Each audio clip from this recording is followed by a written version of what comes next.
to bear the fruit of this beautiful pursuit, this commitment towards being creative, the first step will always be insecure and immature and unknown. I think that people would rather stay and exist within fear if they feel they know the fear than to pursue love if they feel as though there's an unknown aspect to it.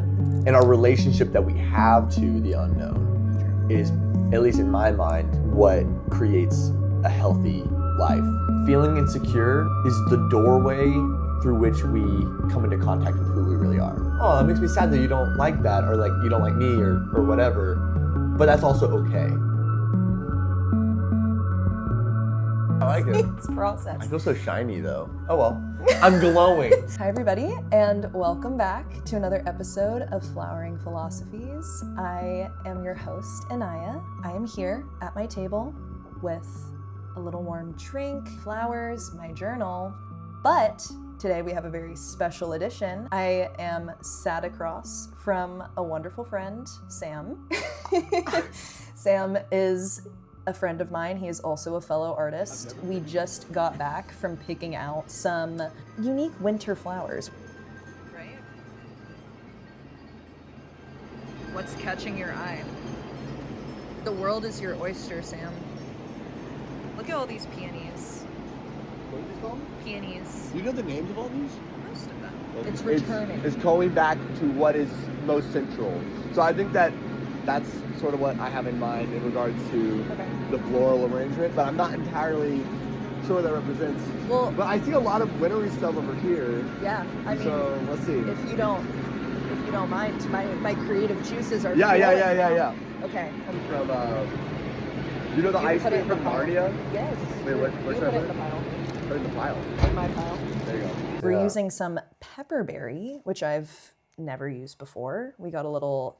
She called them ranunculus. I've always called them ranunculus. Who is Sam? Who is Sam? So my name is Sam Berg. I'm a visual artist. I do pen on paper, and I also really love writing. I think that like having a story go along with an image that I've been sort of like bringing to life over the course of like, usually they last for like 10 to 15 hours of just drawing. And over that time, I'm just kind of in my head and I'm thinking about the meaning of this thing that's coming out. And I don't know where it's gonna go. It almost feels like remembering a dream that I forgot. It'll never be a perfect match to like the feeling of being alive and being a human. But that effort to actually put it onto the paper is a negotiation. Then I'm working with the limitations of the material. I'm working with the limitations of my own mind. Basically, I draw and I tell stories. Another reason why I wanted to chat with you is because... These are real, by the way. Yeah, take a bite of a persimmon if you'd like. We have some fresh winter I've never fruit. actually bought a persimmon for myself. This is persimmon. Yeah, would you like to try it? Do I just like bite it?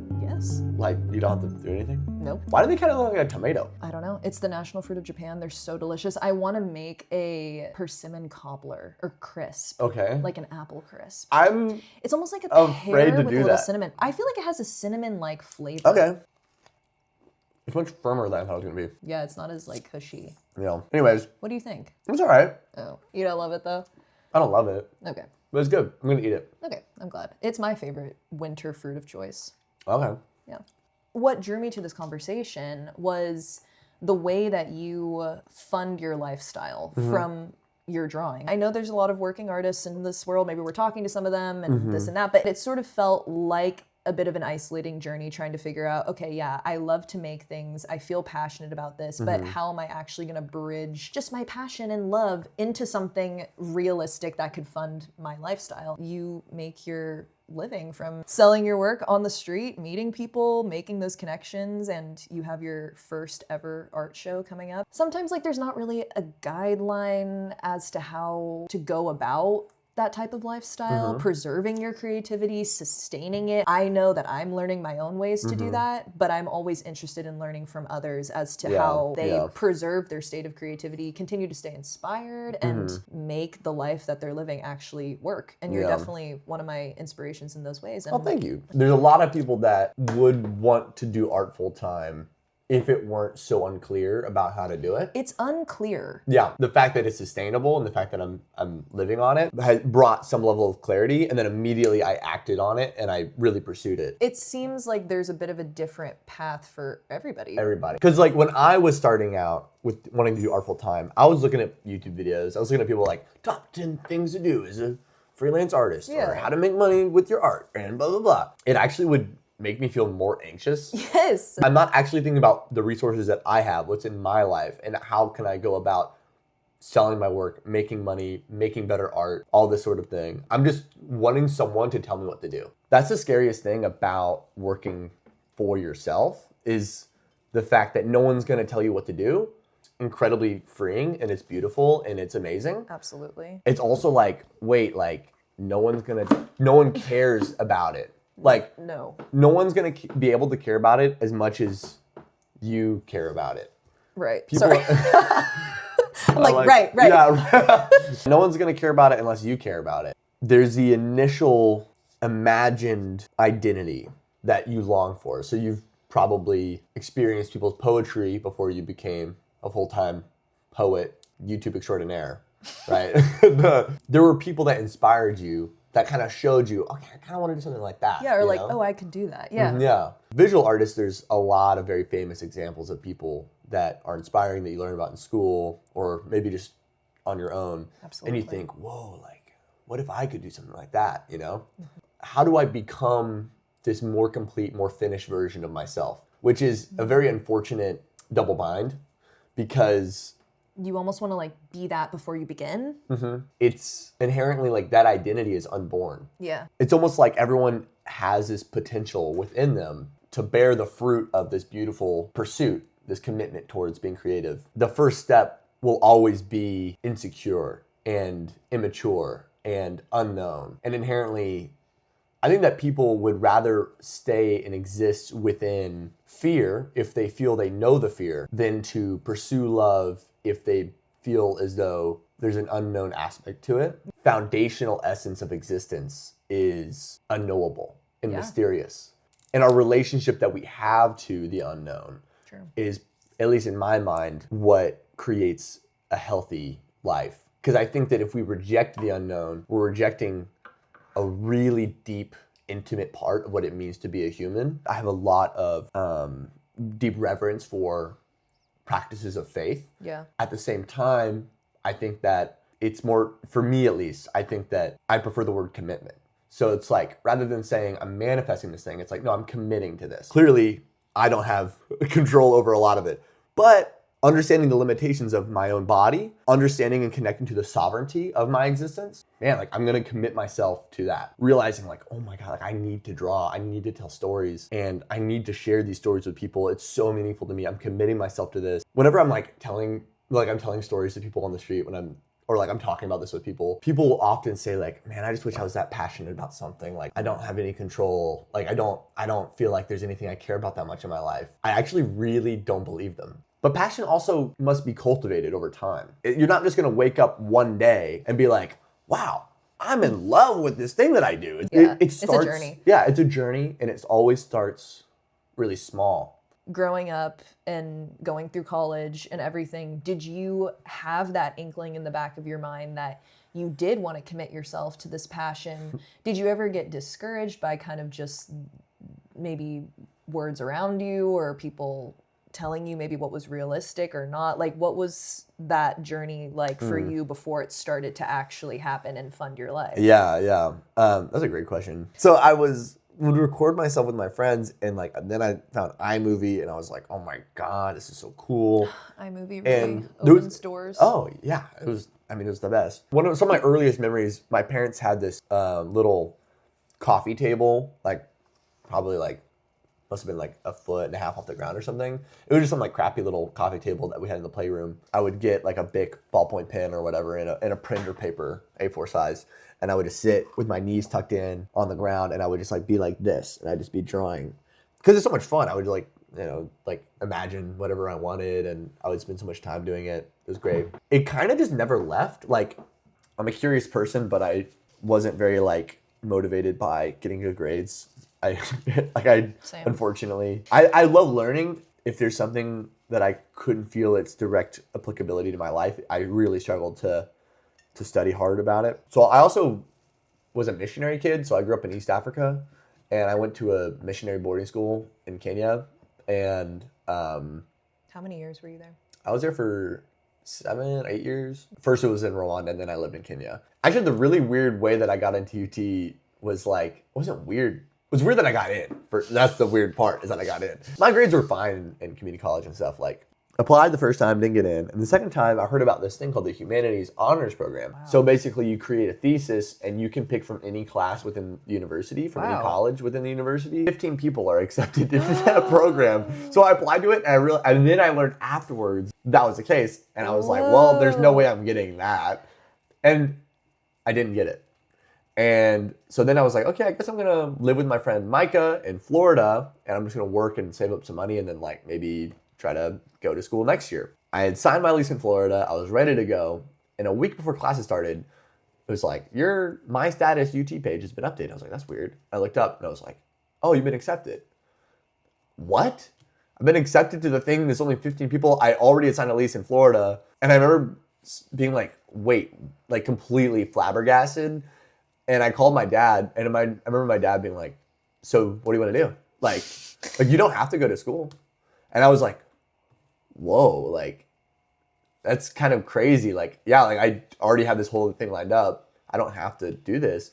And I realized like, no, I really do want to go to school. I really do want this experience. While all of this is happening, I'm still drawing. Like I have sketchbooks, I have notebooks, and I'm constantly creating new drawings. That's the love of your life. Yeah, and it's like been maturing with me. It was my friends encouraging me to put it online because they were like, we miss you and like we want to see your drawings. I made an art Instagram, started posting on it just for my like friends to see my doodles. I was adding to an existing like sort of body of work is what it felt like, and I could also watch my progression grow, and I was getting social validation from my friends about it. I started keeping track of my sketches by putting them on Instagram. Over time, I just would rather spend my free time drawing instead of doing other things like school or like even like hang out with friends. Like I became pretty obsessive with drawing, and not like in a bad way. It was just like, like I would still spend time with friends and stuff. It wasn't like I was like became a monk or something, but it was to the point where I realized like I don't actually want to do anything else. I just want to draw. Yeah. What were the moments you had that were like that? I guess just whenever my work started to progress to a point that, or just like kind of, it reminded me like what you were talking about of adding to this almost like online portfolio you were creating where it's like your friends can see what you're doing and you can see the progression of what you're doing. Yeah. And I really enjoyed doing that with like writing and video and everything. And the more time that I started to commit to it, it almost became addicting, and it didn't take me away from my friends necessarily, but it did kind of put me into a mode of like, this is my life's work and priority, and like my relationships, they will follow suit and they're still here, but like this is where my time and focus is right now. This book I read recently called The Three Marriages. My favorite poet, David White, wrote it. I love the way that he describes, like for every human's life, there is the marriage to, the most common one is that people know about is the marriage to the other person, the significant other in your life. There's the marriage to yourself, which is basically the internal commitments that you make and the vows that you make towards how you're going to treat yourself with yourself. And then there's the commitment and vows that you make to your work. So whatever your work is. But often, just like when you meet a lover or just like when you meet a significant other, whatever, and there's sort of like a question mark of, who is this person? And they're moving, interest. Yeah, they're moving through the world in this way, and I kind of like it, but like, are they a little bit weird though? And like, there's like, you want to confirm that they are safe. And I think the same thing is true with work. So there's that initial courting process of is this really the work I want to do? So similarly with like, I'm sure when you first started making these videos, actually I'm kind of curious to learn about what was the impetus towards making the first, did you call it Flowering Philosophies at first? No, not at all. What was the first video you made? I don't actually know. Like first YouTube video ever, or like first of these? Well, I'm sure the first YouTube video was just you like messing around as a kid or something. Something like this, Yeah, it was in early March of 2024. I always enjoyed like giving advice and having these types of conversations with my friends, and Yeah. sort of like just naturally would introspect about things that I wanted to talk about with others and that I knew others could relate to, but I didn't know how to talk in front of a camera in a way that I would be comfortable with. Yeah. So I was like, instead of me just, because I don't have all the answers, I don't want to be sitting here just preaching to the camera as though I know everything. I'm learning, but I'd like to share what I'm learning.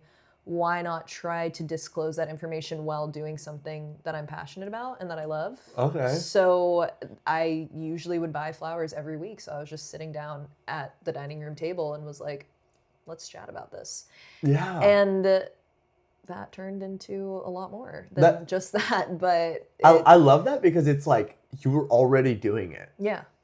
Which is kind of goes back to the original question of like getting your start in something, or like how do you live as an artist? Yeah. Because I didn't choose to like drawing. You didn't choose to like enjoy making floral arrangements, or even the fact that you like introspecting and like trying to learn. And I've been very grateful because my family has always been like supportive in the idea of like doing what you love. But there's always been a healthy dose of skepticism of like, well, like that's good, do what you love, but also like make it work. Yeah. Like, make it, which I think is, I'm very happy because It's fair. it's not just like a mindless like do whatever you want, Sam, everything's gonna be great. It's like no, like consider the resources. Like I think when you're younger, you want to hear someone just like believe in you. Yeah, and be like, it's all gonna work out. They can't promise you that. Yeah, and no one can promise you that. Also, they're naturally, and I say this because we're at this age where we're kind of starting our own thing, but whenever we're growing up, naturally the people who are raising us, the authoritative figures around us, are going to project their own experiences to make us safe at the end of the day, or make us, or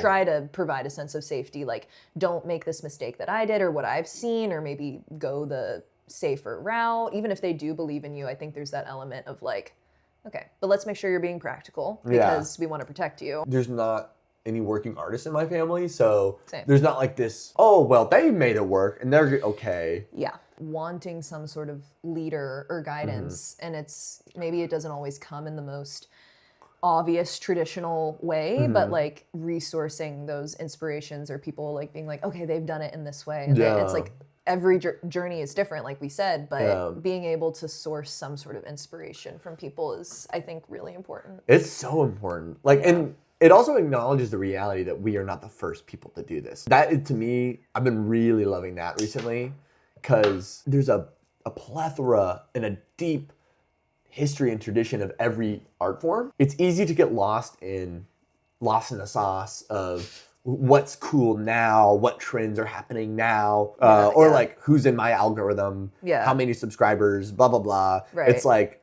you can measure success in these sorts of tangible ways. Similarly, like the first movies I was exposed to when I was a kid was like the most popular movies. Because of course, like Lord of the Rings, Return of the King, it's like, oh, that was my biggest inspiration. It's like, yeah, everyone loves that movie. But it's because it's huge and it's super successful, very popular.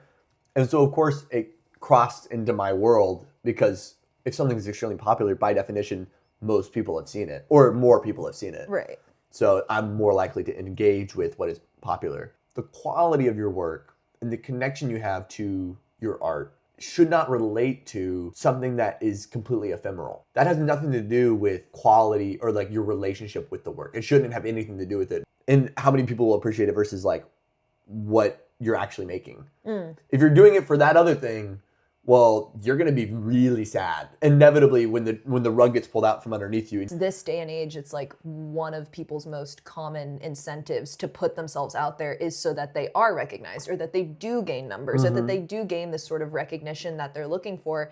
But then, what's at the end of that validation? Like at the end of the day, it's just you and your connection to whatever you're making that you want an audience for, but it's like... It's also easier said than done, because it's like... It is. Because the ego is this finicky, sneaky little guy. It's a sneaky guy. Yeah. What would you describe to be the greatest challenge of being a working artist, selling your art for a living? Believing and having faith that it's worth it. How do you reconcile that? I am learning. I don't know. There's like this love that I'm talking about with creating and drawing, and like obviously you can see that I love it and that I'm very passionate about it.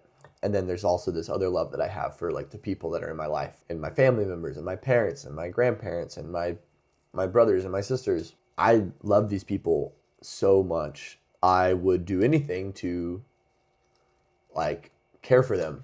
And the truth is, as an artist, like there are some artists that make very good living. But as I was describing before, like the relationship with the unknown, I don't know if I'm going to be one of them. Continuing to pursue something that I don't know if it's going to pay out. I don't know if I'm going to be able to take care of a family doing it, and still pursuing it anyways. A thought that reassures me is like, if I get to the point where like I'm wanting to have a family and like I can't see a future with art in this way, like I'll always be making art. Like it's not possible for me to not make art. I have to do it if I want to have people be able to financially rely on me. And it's not working out with art, then I trust that as that tension continues to rise, and if that tension will rise, then I will have the discernment to make the choice. Life is calling for this right now, and these numbers don't add up, and I need them to add up, and so it will present itself. Yeah. I like basically like riding a horse till it breaks is kind of the way to be, and I think that your like the commitment idea to any artists out there who do want to put their work out there and dream of it becoming their lifestyle. Yeah. What advice would you give from your experience? People are way nicer than you think they are. People love seeing someone doing what they love. And people are willing to pay to help them do that. It's actually very common. It happens all the time. Price your work appropriately. I love coffee. I'm going to spend my money on coffee. And like I have several subscriptions to people that I consume their content online. I pay around $5 for it. You know, like that's what I do. Basically, don't be afraid to share the stuff that you do because people really love it. They love to see you doing it. And just start doing it. And the more that you do it, the more comfortable you feel. Like I remember the first time that I thought, I love drawing, I love artwork, I want to show people. I don't really know how to show people. Where are people? They're on the sidewalk.